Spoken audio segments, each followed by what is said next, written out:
Assalamu alaikum everyone. Hope you are well and doing great with my channel.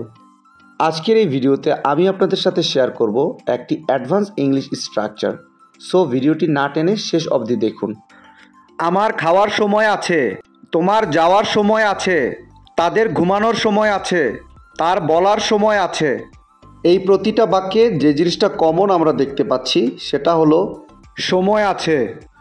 So যখন আমরা কোনো সেন্টেন্সে সময় আছে বাক্যটি দেখতে পাবো সেক্ষেত্রে আমাদের ব্যবহার করতে হবে হ্যাভ অথবা হ্যাজ টাইম।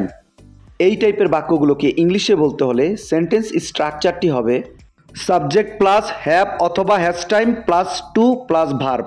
চলুন তাহলে এই স্ট্রাকচারটি দিয়ে এক্সাম্পলগুলি দেখা যাক। আমার খাওয়ার সময় আছে, I have time to eat, I have time to eat. তোমার যাওয়ার সময় আছে, you have time to go, you have time to go. তাদের ঘুমানোর সময় আছে, they have time to sleep, they have time to sleep. তার বলার সময় আছে, he has time to say, he has time to say. I hope এই স্ট্রাকচারটা আপনারা ভালোভাবে বুঝতে পেরেছেন। Now it's your turn.